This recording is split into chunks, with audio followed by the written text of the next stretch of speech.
The show is coming up on its 49th anniversary on the 20th. So just kind of talk to me about continuing the legacy of the PBS NewsHour. Well, that's essentially what it is. I mean, we see ourselves as stewards of this institution and pushing the legacy forward. I mean, it's hard to think of any other show that has had the track record of this one, almost 50 years old, and it occupies a very unique space in American life. So, it's a privilege to get to sit in that chair every day, and to give Americans the clearest distillation of the facts and news of the day.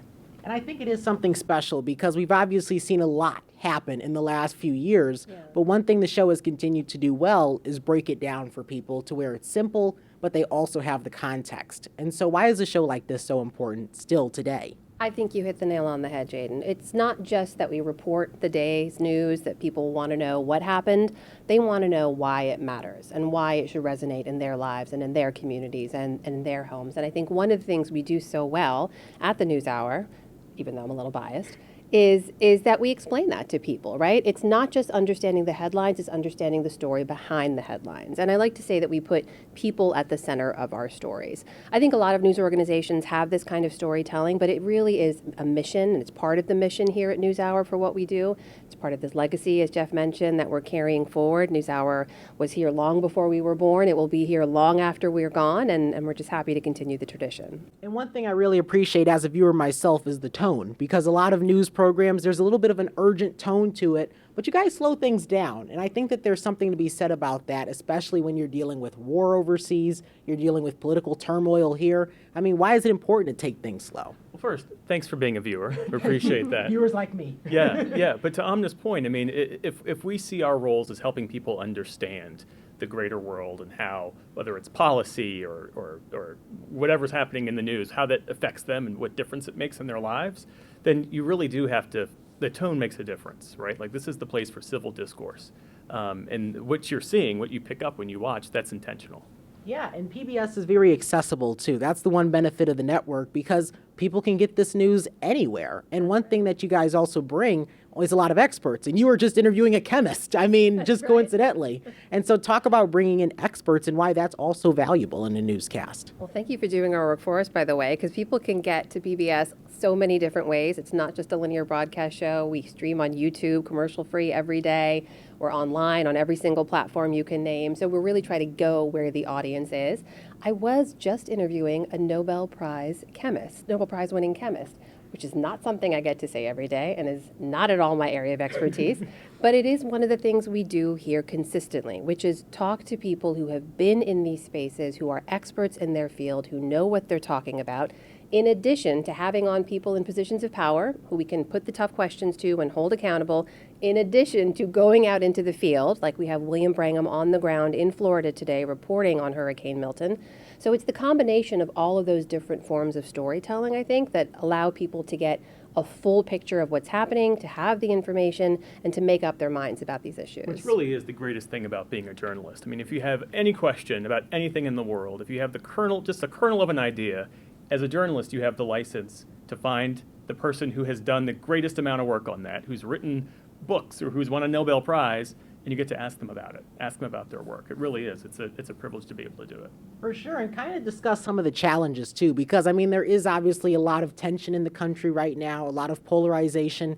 And so how do you really combat that in a time when everyone is kind of just walking on eggshells? The challenge is, I mean, we could have an hour and not get through listing all of them, right? There's more misinformation, disinformation out there in a more crowded and noisier information landscape than ever before. We're in a very politically divided time here in America, but also around countries around the world that we're covering. I think, we could focus on the challenges, or we could focus on what we do best, which is putting good information out there every day. I'm a firm believer in the idea that the good stuff rises to the top and it cuts through the noise. And I think that's where we put our focus, is making sure that the good journalism is out there.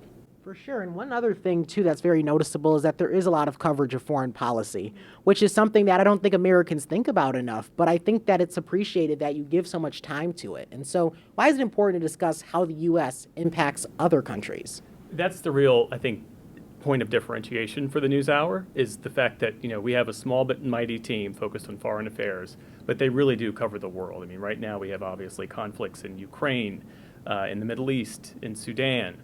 But if you were to watch our show in any given night, you would walk away having a really deep understanding of any one of those conflicts, based on how the news would warrant.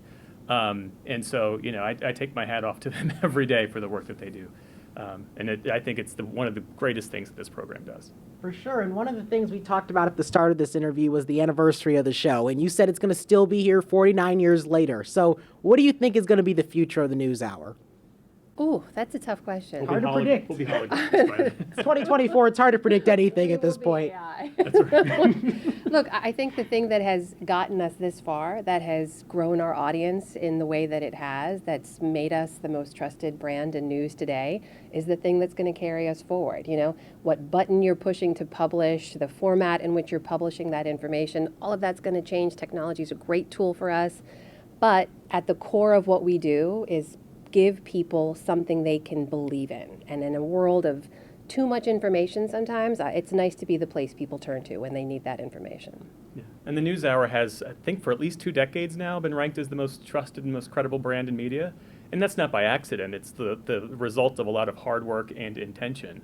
And that is the foundation of the work that we do. So I think you asked 49 years from now, that hopefully will still be, if we're all still here 49 years from now, I think that will be really the calling card for the NewsHour. We'll see you back here in 49 Yeah, years. and I'll have to maybe talk with the AI versions of you guys and see how it goes. Well, thank you both. I appreciate it. Thank you. Thank you. Thank you. It's been a pleasure. Such a pleasure. Great Thank interview. you. Thank you. Thank you. Really good.